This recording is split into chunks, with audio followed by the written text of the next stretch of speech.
Edu और edu के हमारे इस यूट्यूब चैनल में आप सभी का स्वागत है। तो मॉडर्न हिस्ट्री ऑफ इंडिया के अंतर्गत हम लोग वायसराय, गवर्नर जनरल और गवर्नर के बारे में पढ़ रहे थे। तो हम लोगों ने क्या देखा कि लॉर्ड हेस्टिंग्स को हमने देखा कि लॉर्ड हेस्टिंग्स के समय गोरखों के साथ अंग्रेजों की क्या हुई, युद्ध हुई और 1816 ईस्वी में सुगौली की संधि हुई और और पिंडारियों के का भी दमन किया लॉर्ड हेस्टिंग्स ने, जिसमें वासिल मोहम्मद, चीतू और करीम खां प्रमुख पिंडारी नेता थे। टेनेंसी एक्ट 1822 ईस्वी में पारित हुआ था लॉर्ड हेस्टिंग्स के समय, जिसे काश्तकारी अधिनियम भी कहा जाता है। इसके अंतर्गत बंगाल में रैयतों के अधिकारों को सुरक्षित कर दिया गया था। तो यहाँ तक हम लोगों ने देख लिया था। अब हम लोग देखते हैं कि लॉर्ड हेस्टिंग्स के बाद अगला जो है गवर्नर जनरल, वह कौन आता है बंगाल का। तो उसका नाम था जॉन एडम्स। जॉन एडम्स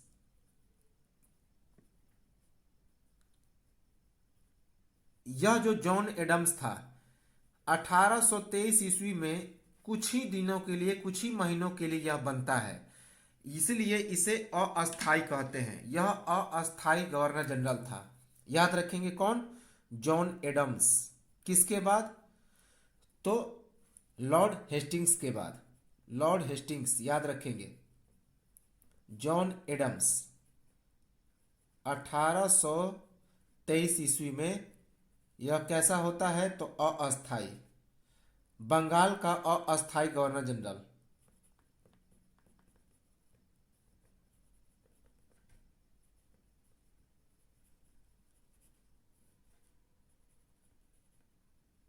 यह बंगाल का अस्थाई गवर्नर जनरल था।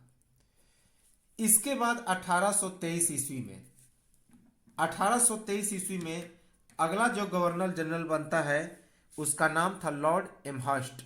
लॉर्ड एमहर्स्ट जो 1823 ईस्वी से 1828 ईस्वी तक बंगाल का गवर्नर जनरल रहता है। कौन? Lord Amherst. 1823 से 1828 ईस्वी। इसी के समय आंग्ल बर्मा युद्ध हुआ था। कौन सा युद्ध? तो आंग्ल बर्मा युद्ध। यह प्रथम आंग्ल बर्मा युद्ध था। याद रखेंगे, प्रथम आंग्ल बर्मा युद्ध हुआ था। किसके समय? लॉर्ड एमहर्स्ट के समय। कब हुआ था? तो 1824 से लेकर 1826 ईस्वी तक। याद रखेंगे, 1824 से 1826 ईस्वी तक यह लॉर्ड एमहर्स्ट के समय आंग्ल बर्मा युद्ध हुआ था। आंग्ल बर्मा अर्थात अंग्रेजों और बर्मा के बीच में युद्ध हुआ था। इसमें बर्मा की पराजय हो गई थी। बर्मा की पराजय हो गई थी। यह युद्ध कब हुआ? तो 1824 ईस्वी से लेकर 1826 ईस्वी तक। लेकिन 1826 ईस्वी में यांडबू की संधि हुई। यांडबू की संधि हुई और इसके बाद यह जो युद्ध था वह समाप्त हो गया। यांडबू की संधि के बाद 1826 ईस्वी में आंग्ल बर्मा युद्ध समाप्त हो गया। इसके बाद इसी के समय लॉर्ड एमहर्स्ट के समय 1824 ईस्वी में 1824 ईस्वी में बैरकपुर का छोटा सा सैन्य विद्रोह हुआ। बैरकपुर का छोटा सा सैन्य विद्रोह हुआ। याद रखेंगे। साथ ही साथ भरतपुर पर अंग्रेजों ने क्या किया? कब्जा किया। भरतपुर पर कब्जा किया। किसने? अंग्रेजों ने। इसी के समय लॉर्ड एमहर्स्ट के समय अंग्रेजों ने भरतपुर पर कब्जा कर लिया। कब कब्जा किया? तो 1826 ईस्वी में। याद रखेंगे, 1826 ईस्वी में। इसके बाद बहुत इंपॉर्टेंट आता है Lord William Bentinck. Lord William Bentinck. लेकिन उसके पहले, लॉर्ड विलियम बेंटिक के पहले विलियम बायले अस्थायी रूप से नियुक्त होता है। कौन? विलियम बायले। याद रखेंगे, विलियम बायले।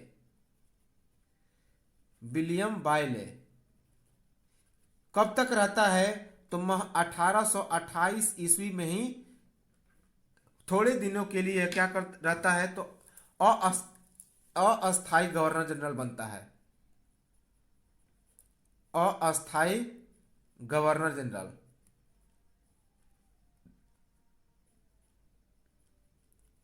याद रखेंगे, विलियम बायली।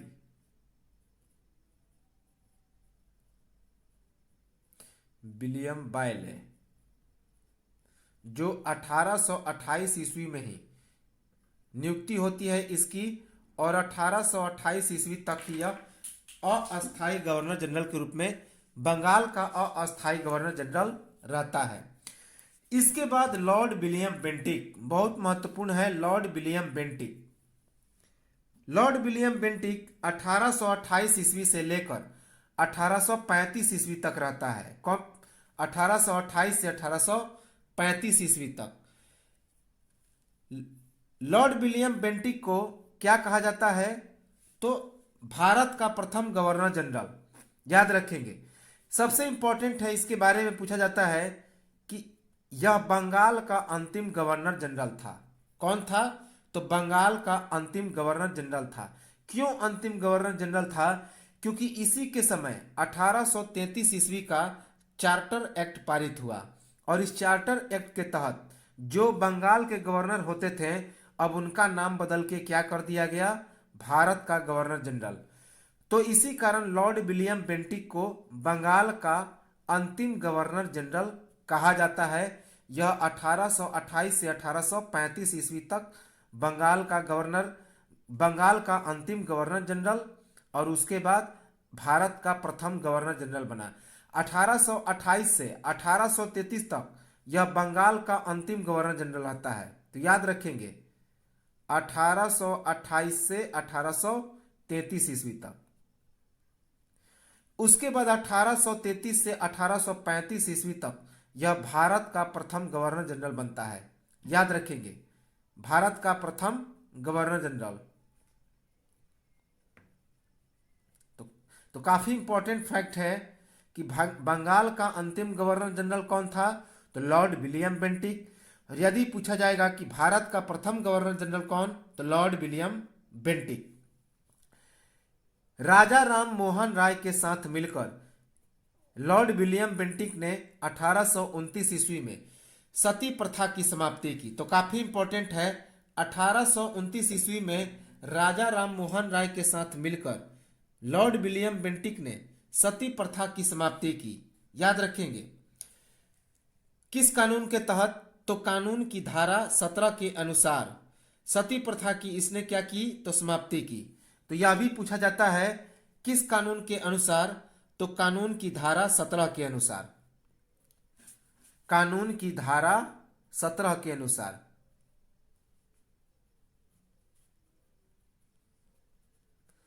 कानून की धारा 17 के अनुसार।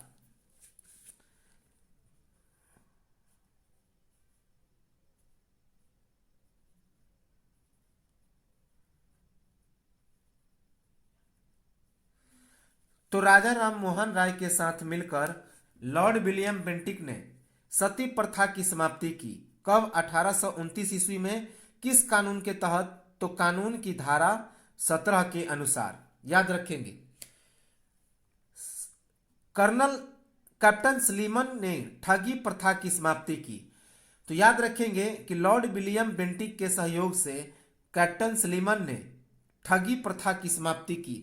तो उस समय ठगी प्रथा काफी जोरों शोरों से था, तो कैप्टन स्लीमन ने ठगी प्रथा की समाप्ति की। कब की समाप्ति? तो 1830 ईस्वी में। याद रखेंगे, 1830 ईस्वी में। काफी इंपॉर्टेंट है। तो 1830 ईस्वी में कैप्टन स्लीमन ने लॉर्ड विलियम बेंटिक के साथ मिलकर ठगी प्रथा की समाप्ति की। इसे शांति का काल माना जाता है, क्योंकि इसके समय कोई किसी भी तरह का कोई युद्ध नहीं हुआ।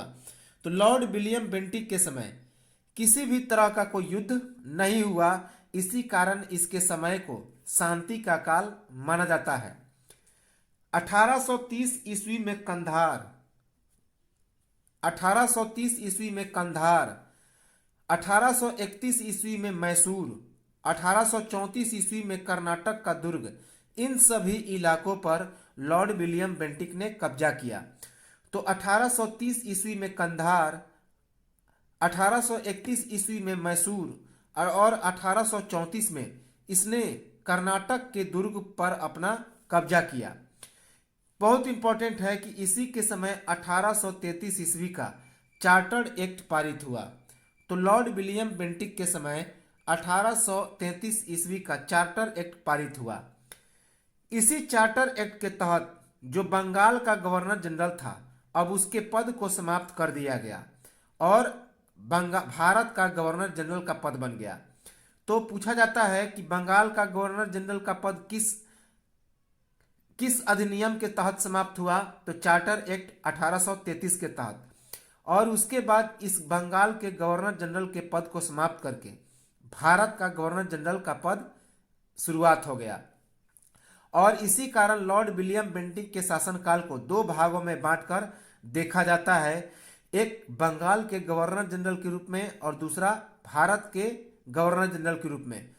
1828 से 1833 तक लॉर्ड विलियम बेंटिक ने बंगाल का अंतिम गवर्नर जनरल के रूप में शासन किया, जबकि भारत के गवर्नर जनरल के रूप में यह लॉर्ड विलियम बेंटिक 1833 से 1835 ईस्वी तक रहा।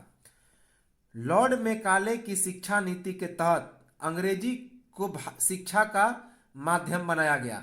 कब? 1833 ईस्वी में। तो इस चार्टर एक्ट के तहत लॉर्ड मैकाले की शिक्षा नीति के तहत अंग्रेजी को शिक्षा का माध्यम बनाया गया।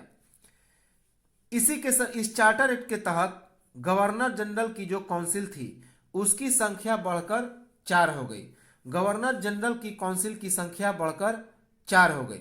हम लोग जब सभी अधिनियम को देखेंगे तो सभी चीजों को स्पष्ट रूप से हम लोग देख लेंगे। सभी जाति, धर्म, वंश, रंग के लिए सभी पदों पर जाने का प्रावधान हुआ तथा योग्यता आधार बन गया। तो लॉर्ड विलियम बेंटिक के समय सभी जाति, धर्म, वंश या रंग के लिए सभी पदों पर जाने का प्रावधान हुआ तथा योग्यता जो है इसका आधार बना कि जो एलिजिबल व्यक्ति होंगे, चाहे किसी जाति, धर्म या व्यवसाय के हों, अगर वे योग्य पाए गए हैं तो ऊंचे पदों पर जा सकते हैं।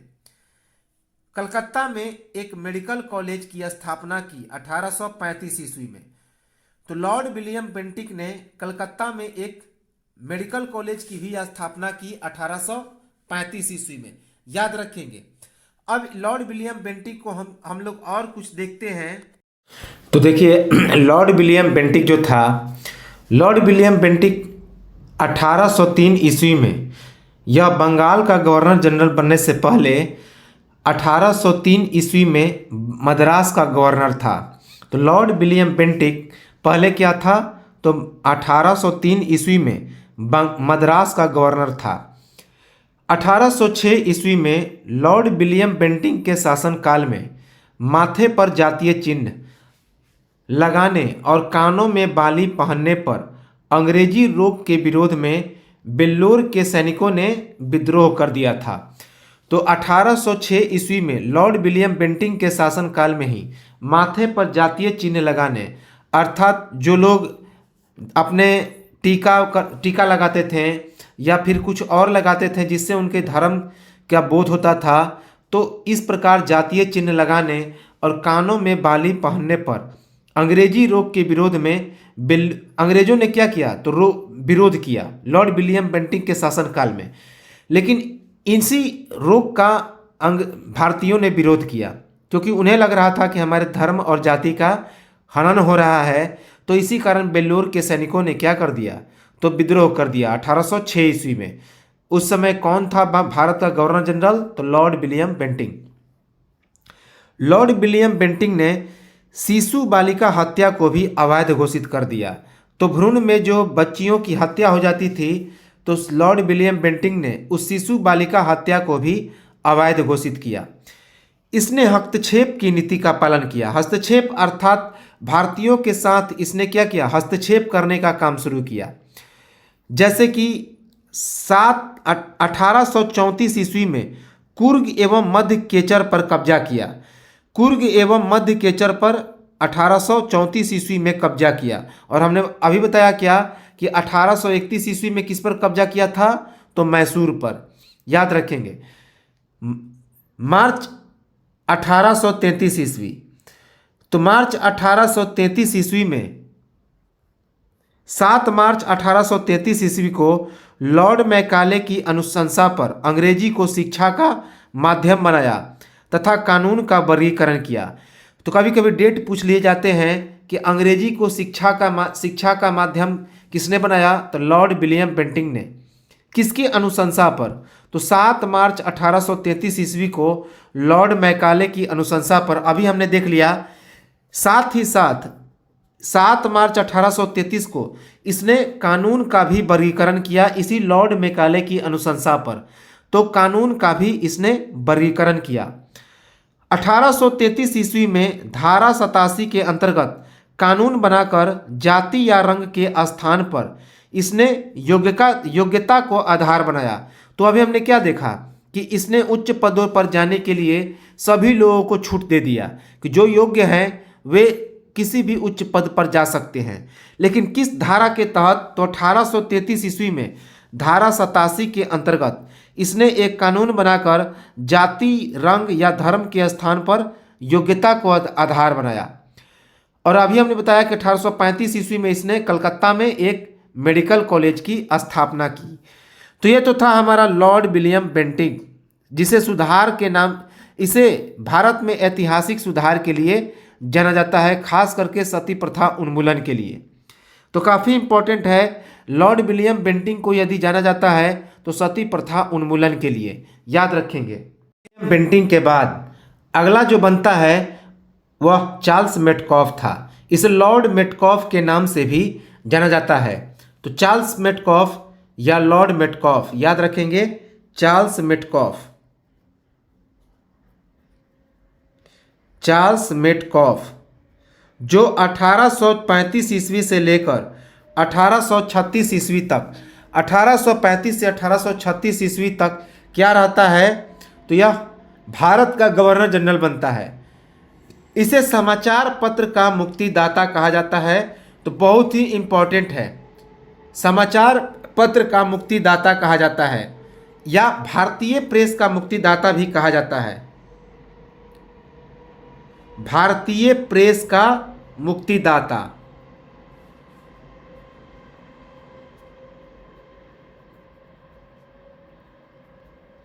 तो बहुत इंपॉर्टेंट टर्म है। इस लॉर्ड मेटकॉफ के बारे में पूछा जाता है कि इसने अपने छोटे से समय काल में ही इसने बहुत महत्वपूर्ण काम कर दिया। भारतीय प्रेस पर जो प्रतिबंध था उसने क्या कर दिया, तो हटा दिया। प्रेस पर नियंत्रण क्या कर दिया, इसने हटा दिया। इंपॉर्टेंट है, लिख लें कि इसने प्रेस पर से नियंत्रण को हटा दिया। प्रेस से नियंत्रण, चूंकि प्रेस पर केवल अंग्रेजों का ही नियंत्रण था, कोई भी भारतीय उनके खिलाफ कुछ नहीं लिख नहीं सकते थे, बोल नहीं सकते थे। तो इस चार्ल्स मेटकॉफ ने इसको हटा दिया। इसलिए इसे समाचार पत्र का मुक्तिदाता या भारतीय प्रेस का मुक्तिदाता कहा जाता है, याद रखेंगे। क्योंकि अपने छोटे से कार्यकाल में इसने भारतीय प्रेस पर से नियंत्रण को क्या कर दिया, अंग्रेजों के जो नियंत्रण था प्रेस पर उसको हटा दिया। अगला है लॉर्ड ऑकलैंड। अगला कौन है, तो लॉर्ड ऑकलैंड। अगला भारत का गवर्नर जनरल है लॉर्ड ऑकलैंड, जो 1836 से 1842 ईस्वी तक रहता है। लॉर्ड ऑकलैंड, याद रखेंगे। रूस के समर्थक दोस्त मोहम्मद को अफगानिस्तान के आमिर पद से हटाकर अंग्रेजों के समर्थक शाह शुजा दुर्रानी को आमिर बनाने हेतु प्रथम आंग्ल अफगान युद्ध हुआ 1839 से 1842 ईस्वी में, याद रखेंगे। 1836 से 1842 ईस्वी तक लॉर्ड ऑकलैंड रहा। और इसी के समय 1839 से 1842 ईस्वी के बीच प्रथम आंग्ल अफगान युद्ध हुआ। क्यों हुआ, क्योंकि उस समय दोस्त मोहम्मद जो था वह रूस का समर्थन करता था, तो वह अफगानिस्तान का उस समय आमिर था।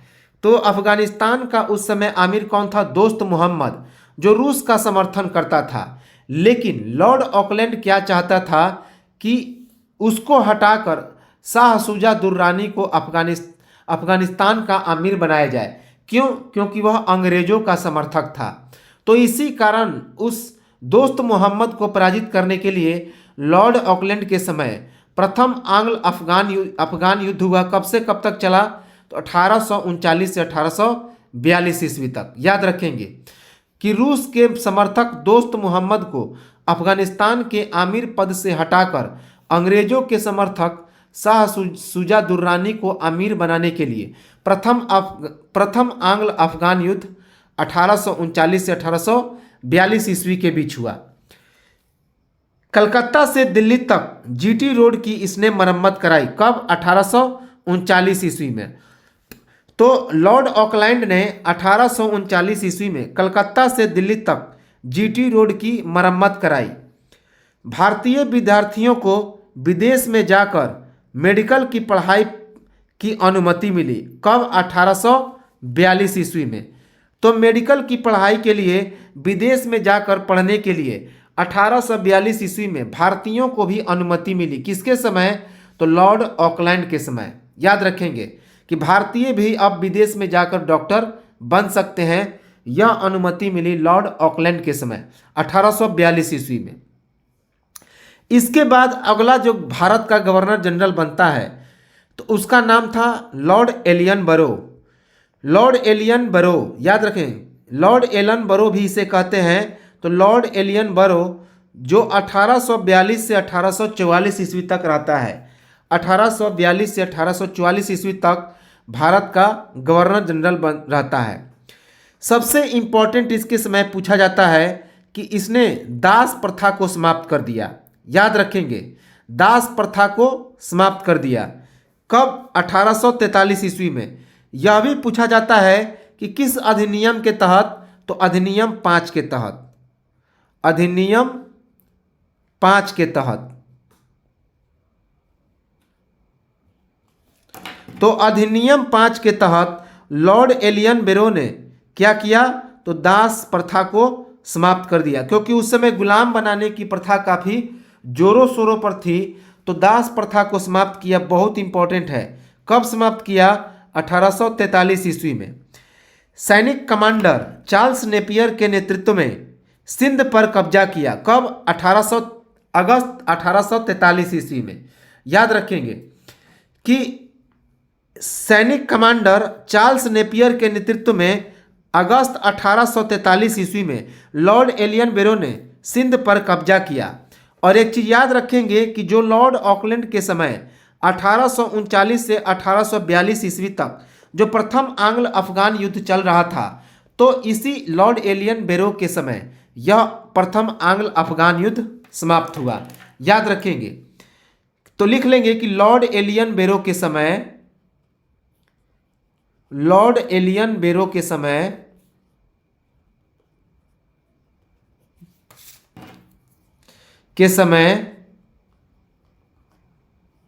प्रथम आंग्ल अफगान युद्ध समाप्त हुआ। तो इंपॉर्टेंट है कि शुरुआत हुआ था लॉर्ड ऑकलैंड के समय, लेकिन समाप्ति हुई किसके समय? तो लॉर्ड एलन बेरो के समय। इसके बाद अगला जो गवर्नर जनरल बनता है भारत का, उसका नाम क्या था? तो लॉर्ड हार्डिंग। लॉर्ड हार्डिंग 1844 से 1848 ईस्वी तक। तो 1844 से 1848 ईस्वी तक भारत का अगला गवर्नर जनरल बनता है लॉर्ड हार्डिंग। इसके समय पर सबसे इंपॉर्टेंट पूछा जाता है कि इसने नर बलि प्रथा को समाप्त किया। याद रखेंगे, नर बलि प्रथा को इसने क्या कर दिया? तो समाप्त कर दिया। कानूनी रूप से इसने प्रतिबंध लगा दिया, समाप्त कर दिया। वेरी वेरी इंपॉर्टेंट कि लॉर्ड हार्डिंग के समय अधिकतर यह पूछा जाता है कि नर बलि प्रथा को किसने समाप्त किया? तो लॉर्ड हार्डिंग ने। इसी के समय प्रथम आंग्ल सिख युद्ध हुआ 1845 से 1846 ईस्वी के बीच। तो इसी के समय 1845 से 1846 ईस्वी में प्रथम आंग्ल सिख युद्ध हुआ। इसमें अंग्रेजों को क्या मिल गया? तो विजय प्राप्त हो गए। अंग्रेज जीत गए। याद रखेंगे, वस्तुओं पर उत्पाद कर की इसने समाप्ति की और टैक्स को क्या कर दिया, तो आधा कर दिया। तो जो वस्तुओं पर उत्पाद कर लगता था, उत्पाद टैक्स लगता था, तो लॉर्ड हार्डिंग ने उसे समाप्त कर दिया और इस टैक्स को क्या कर दिया, तो आधा कर दिया। काफ़ी इंपॉर्टेंट है कि वस्तुओं पर से उत्पाद कर को समाप्त करके लॉर्ड हार्डिंग ने कर टैक्स को क्या कर दिया, कर को आधा कर दिया। अगला जो बनता है भारत का गवर्नर जनरल, जो काफ़ी इंपॉर्टेंट है, जिसका नाम है लॉर्ड डलहौजी। लॉर्ड डलहौजी, याद रखेंगे, लॉर्ड डलहौजी जो कि इस जितने सारे जो गवर्नर और गवर्नर जनरल हैं उनमें सबसे ज़्यादा यदि किसी ने काम किया तो वह था लॉर्ड डलहौजी। याद रखेंगे, लॉर्ड कौन था, डलहौजी था। इसे अर्ल ऑफ डलहौजी के नाम से भी जाना जाता है, अर्ल ऑफ डलहौजी, जिसका शासनकाल 1848 से 1856 ईस्वी तक था। 1848 से 1856 ईस्वी तक इसे अर्ल ऑफ डलहौजी के नाम से भी जाना जाता है। यह अर्ल ऑफ डलहौजी के नाम से प्रसिद्ध था। इसी के समय द्वितीय आंग्ल सिख युद्ध 1849 ईस्वी में हुआ। तो लॉर्ड डलहौजी के समय द्वितीय आंग्ल सिख युद्ध हुआ। कब? 1849 ईस्वी में। इंपॉर्टेंट है। और पंजाब को ब्रिटिश साम्राज्य में मिला लिया गया। तो लॉर्ड डलहौजी के समय 1849 ईस्वी में द्वितीय आंग्ल सिख युद्ध हुआ और इस युद्ध के बाद पंजाब को ब्रिटिश साम्राज्य में मिला लिया गया। याद रखेंगे। इसके बाद सिक्किम के 2 अंग्रेज डॉक्टरों पर आरोप लगाकर इसने 1850 ईस्वी में उन्हें अपने साम्राज्य में क्या कर लिया, तो मिला लिया। तो सिक्किम के 2 अंग्रेज डॉक्टरों पर आरोप लगाकर उन्हें अपने अंदर क्या कर लिया, मिला लिया 1850 ईस्वी में लॉर्ड डलहौजी ने। इसी के समय द्वितीय आंग्ल बर्मा युद्ध हुआ। इसी के समय द्वितीय आंग्ल बर्मा युद्ध हुआ 1852 ईस्वी में। 1852 ईस्वी में लॉर्ड डलहौजी के समय द्वितीय आंग्ल बर्मा युद्ध हुआ और इसके बाद लोअर बर्मा और पीगू को अंग्रेजों ने अपने अधीन कर लिया। तो लोअर बर्मा और पीगू को अंग्रेजों ने अपने अधीन कर लिया। याद रखेंगे 1852 ईस्वी में। सबसे इंपॉर्टेंट जो लॉर्ड डलहौजी के बारे में बार बार एग्जाम में आता है कि इसने डॉक्ट्रिन ऑफ लैप्स की शुरुआत की। Doctrine of lapse, doctrine of lapse का मतलब होता है व्यापकता का सिद्धांत, व्यापकता का सिद्धांत या फिर हड़प की नीति। तो याद रखेंगे व्यापकता का सिद्धांत या फिर हड़प की नीति। तो कब अपनाया? 1848 ईस्वी में। तो लॉर्ड डलहौजी ने व्यापकता का सिद्धांत, जिसे डॉक्ट्रिन ऑफ लैप्स कहते हैं और इसे हड़प की नीति भी कहा जाता है, 1848 ईस्वी में शुरुआत किया। तो कई बार एग्जाम में यह पूछा गया फैक्ट है, बहुत इंपॉर्टेंट है। इस हड़प की नीति के तहत लॉर्ड डलहौजी ने सबसे पहले सतारा 1848 ईस्वी में अपने साम्राज्य में मिला लिया। तो हड़प की नीति के तहत लॉर्ड डलहौजी ने सबसे पहले 1848 ईस्वी में सतारा को अपने राज्य में मिला लिया। उसके बाद जैतपुर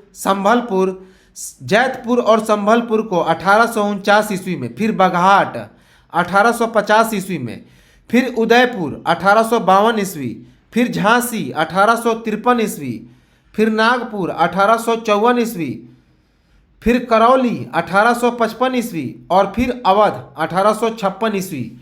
इन सभी को अपने राज्य में मिला लिया। तो कौन कौन? सबसे पहला राज्य कौन था जो कि डॉक्ट्रिन ऑफ लैप्स के तहत अंग्रेजी साम्राज्य में शामिल हुआ? तो वह था 1848 में सतारा। याद रखेंगे, यह पूछा गया है। उसके बाद जैतपुर और संभलपुर 1849 ईस्वी में, फिर बघाट 1850 ईस्वी में, उसके बाद उदयपुर 1852 ईस्वी में, उसके बाद झांसी 1853 ईस्वी में, नागपुर 1854 ईस्वी में, उसके बाद करौली 1855 ईस्वी में और 1856 ईस्वी में अवध। याद रखेंगे। जैतपुर कहाँ पे है? तो बुंदेलखंड में है। अगर पूछा जाएगा कि जैतपुर कहाँ पे है तो बुंदेलखंड में है।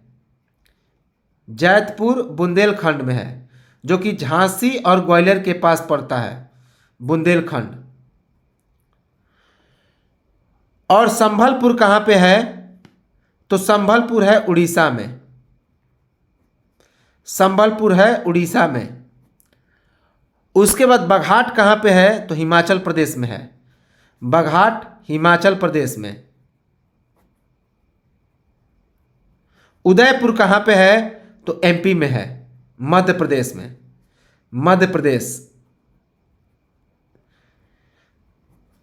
तो याद रखेंगे कि सतारा 1848 ईस्वी में, उसके बाद बुंदेलखंड का जैतपुर, और उसके बाद उड़ीसा का संभलपुर 1849 ईस्वी में, हिमाचल प्रदेश का बघाट 1850 में, मध्य प्रदेश का उदयपुर 1852 ईस्वी में, और उत्तर प्रदेश का झांसी 1853 में, महाराष्ट्र का नागपुर 1854 में, करौली 1855 में, और अवध 1856 ईस्वी में। ये सभी डॉक्ट्रिन ऑफ लैप्स के शिकार हुए हैं। और इन पर इसने क्या किया? लॉर्ड डलहौजी ने तो हड़प की नीति के तहत इन्हें ब्रिटिश साम्राज्य में शामिल कर लिया। सतारा के उस समय शासक कौन थे? तो अप्पा साहब। कौन थे? अप्पा साहब। जैतपुर बुंदेलखंड, संभलपुर उड़ीसा, बघाट हिमाचल प्रदेश, उदयपुर मध्य प्रदेश, झांसी उत्तर प्रदेश, नागपुर महाराष्ट्र, करौली कहाँ पड़ता है? तो राजस्थान में, और अवध उत्तर प्रदेश में। तो ये चीज़ें अभी हम लोगों ने क्या कर लिया? देख लिया। अब देखिए, हम लोग आगे देखेंगे इसे व्यक्तिगत का सिद्धांत और हड़प के सिद्धांत को, तो हम लोग इसे आगे देखेंगे। वुड डिस्पैच के सिद्धांत को इसने लागू किया। तो लॉर्ड डलहौजी ने वुड डिस्पैच के सिद्धांत को लागू किया। यह क्या था? तो चार्ल्स वुड का एक आदेश था, जो बोर्ड ऑफ कंट्रोल का सभापति था, और यह शिक्षा संबंधी एक सुधार था जो 1854 ईस्वी में लाया गया। किसके द्वारा? तो लॉर्ड डलहौजी के द्वारा। तो काफ़ी इंपॉर्टेंट है कि वुड डिस्पैच की क्या है? तो एक शिक्षा से संबंधित नीति है, याद रखेंगे। जिसे कौन लाया था? तो चार्ल्स वुड। चार्ल्स वुड ने इसका आदेश पारित किया था। और यह चार्ल्स वुड कौन था? तो बोर्ड ऑफ कंट्रोल का सभापति था। उसे लागू किसने किया? तो लॉर्ड डलहौजी ने। और इस चार्ल्स वुड ने उस नियम को, इस आदेश को पारित किया था। और लागू किसने किया? लॉर्ड डलहौजी ने। कब? 1854 ईस्वी में। और यह Charles Wood board of control का सभापति था, याद रखेंगे, सभापति था। और इस वुड डिस्पैच के तहत याद रखेंगे कि एंग्लो वर्नाकुलर स्कूल प्रमुख नगरों में सरकारी कॉलेजों, और 1857 ईस्वी में तीन प्रेसिडेंसियों कलकत्ता, मद्रास और बंबई में एक एक विश्वविद्यालय की स्थापना हुई। साथ ही साथ प्रत्येक देश में एक शिक्षा निदेशक की भी नियुक्ति हुई, याद रखेंगे। तो चाहे तो हम लोग इसे नोट कर सकते हैं। इस वुड डिस्पैच की नीति के अंतर्गत नोट कर लेंगे कि वुड डिस्पैच नीति के तहत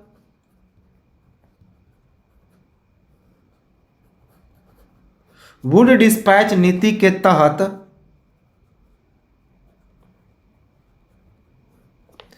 जिलों में वुड डिस्पैच नीति के तहत जिलों में एंग्लो वर्नाकुलर स्कूल, अर्थात अंग्रेज और भारतीय एक साथ पढ़ें, तो उन सभी विद्यालय की स्थापना हुई। एंग्लो वर्नाकुलर,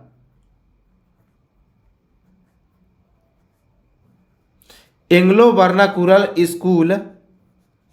उसके बाद प्रमुख नगरों में सरकारी कॉलेजों,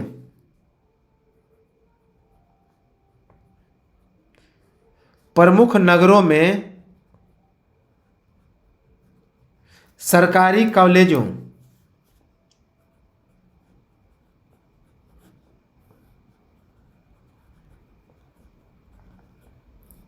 प्रमुख नगरों में सरकारी कॉलेजों। उसके बाद और 1857 ईस्वी में, और 1857 ईस्वी में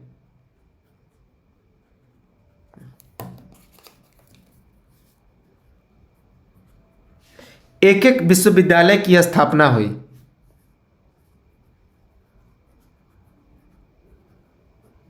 एक एक विश्वविद्यालय की स्थापना हुई।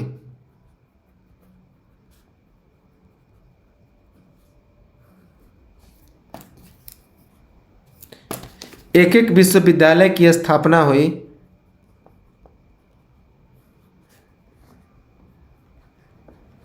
साथ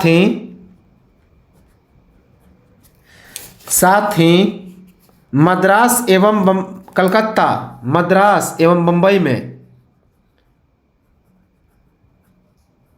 कलकत्ता, जो क्योंकि उस समय तीन ही प्रेसिडेंसी थे, एक कलकत्ता था, दूसरा मद्रास और तीसरा बंबई था, याद रखेंगे।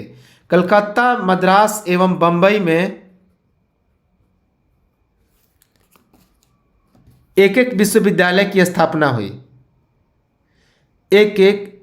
एक शिक्षा निदेशक की भी नियुक्ति हुई, याद रखेंगे, एक शिक्षा निदेशक की भी नियुक्ति हुई। एक शिक्षा निदेशक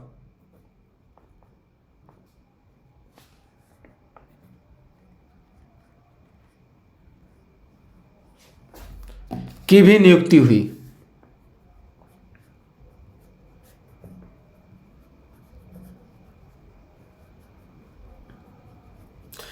तो वुड डिस्पैच नीति शिक्षा से संबंधित नीति था और इस नीति के तहत जिलों में एंग्लो वर्नाकुलर स्कूल, प्रमुख नगरों में सरकारी कॉलेजों और 1857 ईस्वी में जो तीन प्रेसिडेंसी थे उस समय, कौन थे उस समय? भारत के तीन प्रेसिडेंसी थे।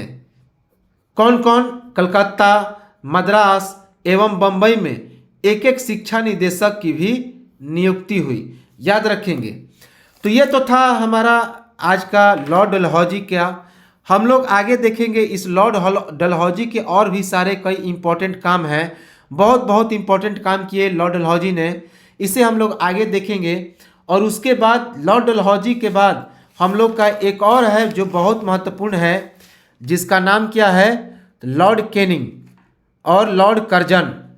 तो ये सभी को भी हम लोग देखेंगे। लॉर्ड रिपन को देखेंगे जो कि भारत के लिए तो काफ़ी वरदान था, लॉर्ड रिपन। तो चलिए मिलते हैं हम लोग अगले वीडियो में और चर्चा करेंगे इस वायसराय, गवर्नर और गवर्नर जनरल की। तब तक नमस्कार, जय हिंद।